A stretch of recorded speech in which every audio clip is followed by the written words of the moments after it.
This is the story of a comet, one that's on a direct collision course with Earth. And if it hits, it won't just be a disaster. It will wipe out all life forever. The story begins with Kate, a PhD student in astronomy at Michigan State University.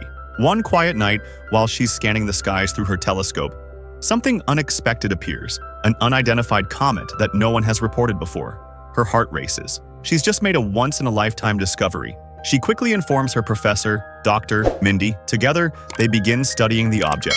But as they run the numbers, their excitement turns into horror.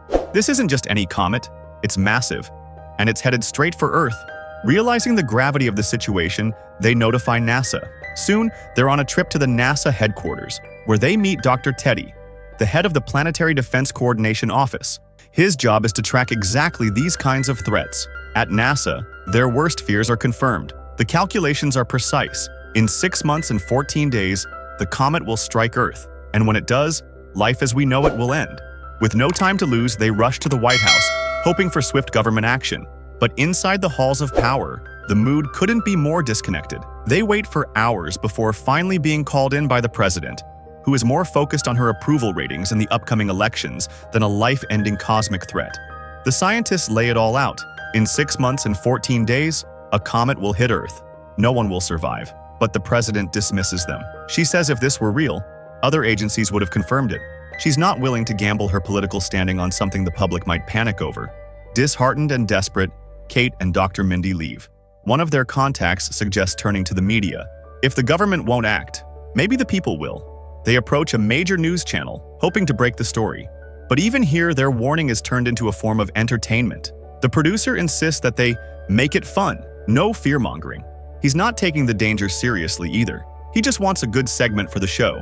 With no better option, the two scientists agree. As they prepare to go live, the weight of what they're doing hangs heavy. For Dr. Mindy, the pressure is overwhelming. They go on air. Two bubbly anchors greet them, completely unaware of the devastation they're about to hear. As the show starts, questions begin pouring in, and Dr. Mindy responds to every one of them with clear scientific precision. Dr. Mindy explains the horrifying reality. A gigantic comet is headed toward Earth. If it hits, life on Earth will end. He pleads with urgency. There are only 6 months left. Something must be done. But the two TV anchors aren't taking him seriously.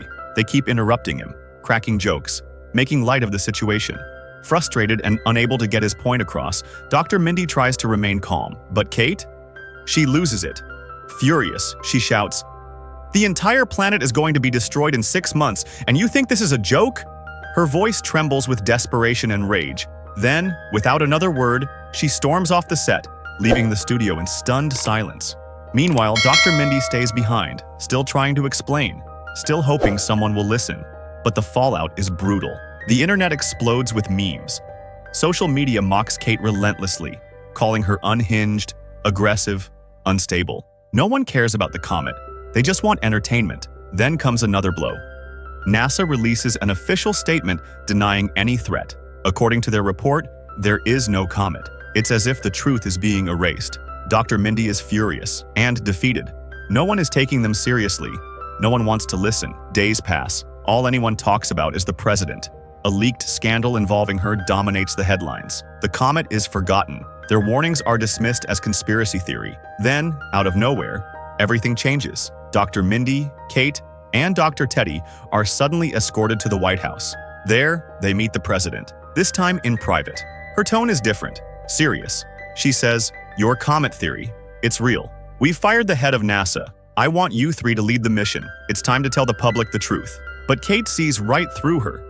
The president is only doing this to change the narrative. After the scandal, she needs a distraction, something to win back public support. Still, permission is granted. The mission is on. A new plan is devised.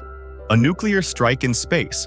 They'll launch rockets to intercept the comet and destroy it before it reaches Earth. Suddenly, the media shifts. Every channel is now covering the mission. Dr. Mindy becomes a hero. Interviews, headlines, praise.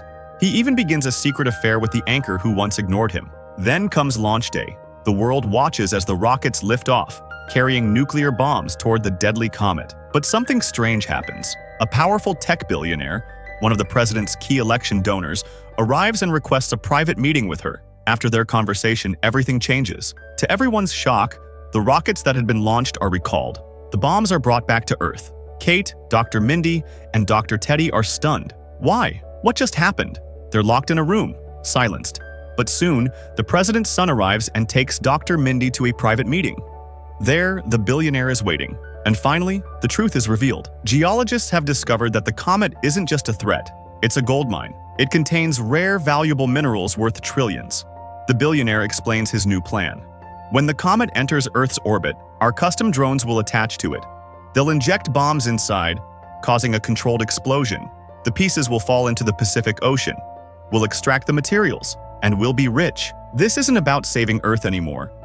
It's about exploiting a crisis for profit. And now, the mission to save humanity has turned into a corporate gold rush. Hearing all this, the professor becomes furious and storms out of the meeting. He rushes to a nearby restaurant where Kate and the doctor are waiting, and tells them everything. They're going to let the comet enter Earth's orbit, he says, just for profit. They're putting the entire planet at risk for money. As they sit there trying to process the madness, a few people nearby overhear their conversation and start asking questions. Kate, no longer able to stay silent, reveals everything that happened in the meeting. She explains how the government plans to let the comet pass dangerously close just to harvest its precious minerals. Word spreads fast. Within hours, the entire city is in chaos. People take to the streets, angry and afraid. Riots erupt. Buildings are vandalized. In response, the FBI shows up at the restaurant and arrests Kate. They accuse her of inciting the riots by leaking confidential information. At the station, she's forced to sign legal documents. They warn her, if she ever speaks publicly about the comet again, she'll spend the rest of her life behind bars. With no other option, Kate signs and walks out in silence. Now, the media spins a new story. They claim the comet is filled with rare minerals that could make the country rich. Greed replaces fear. The government convinces the people that this disaster is actually an opportunity. Kate, now unemployed and disgraced, returns to her parents' home. But they refuse to let her in. This comet is good for jobs, her father says, and you're standing in the way. It becomes clear. Public opinion has been completely manipulated. No one wants to hear the truth anymore. With nothing left, Kate takes a job at a supermarket. She makes new friends, but the pain lingers. Meanwhile, the professor decides to confront the businessman behind the drone plan. The man shows off his high-tech strategy to blow up the comet in orbit, but the professor isn't impressed. This won't work, he warns. Your drones aren't powerful enough to handle something this massive. The businessman smirks, then leans in. If you say a word about this to anyone, you'll disappear. Later, the professor appears once again on a live TV interview, but instead of entertaining silly questions, he loses it. No one seems to understand, he shouts. But Earth is about to be destroyed. This is real. This is happening. And your government is playing with your lives. When he leaves the studio, FBI agents are waiting. They detain him, but only give him a warning this time. No arrest. Meanwhile, Kate is seen lying on a rooftop with her new boyfriend. For the first time, she sees it clearly. The comet, now visible in the sky, inching closer every day. The professor, back at home, looks up and sees it too. He calls Kate and begs her to come to him. Let's face this together, he says. Across the world, resistance starts to grow. People are finally realizing the truth. But the president tells the nation to stay calm. You have to trust us, she says. Earth will be fine. Just then, the doctor meets the professor again. He brings troubling news. The US has kicked India, China, and Russia out of the program, he says. Even the countries that were once allies, India, China, and Russia, had launched their own missions, hoping to benefit from the comet's resources. But their efforts failed completely. Nothing could stop it now. The professor realizes this harsh truth. With a heavy heart, he turns to Kate and her boyfriend and says, "Come with me, to my home. Let's face the end together." Even the countries that were once allies, India, China, and Russia, had launched their own missions, hoping to benefit from the comet's resources. But their efforts failed completely. Nothing could stop it now. The professor realizes this harsh truth. With a heavy heart, he turns to Kate and her boyfriend and says, "Come with me, to my home. Let's face the end together." They all head to the professor's house, where his wife and children are already waiting. Soon, the doctor joins them too.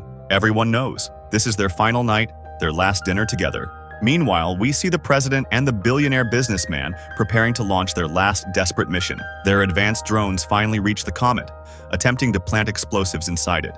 But one by one, every drone is destroyed. As the final signal is lost, it becomes clear to the president the mission has failed. Fear creeps into the businessman's face. Without a word, both of them quietly walk away. Even the scientists and crew on the ground realize it's over. They all leave to spend whatever time is left with their families. Back at the professor's home, the atmosphere is calm, filled with unspoken emotion. Everyone knows they're living their final hours. They sit together, hand in hand, as the comet approaches. Elsewhere, the president boards a spaceship without her son. She and a few powerful elites escape Earth, heading to a distant planet. One long under research, thought to be humanity's Plan B.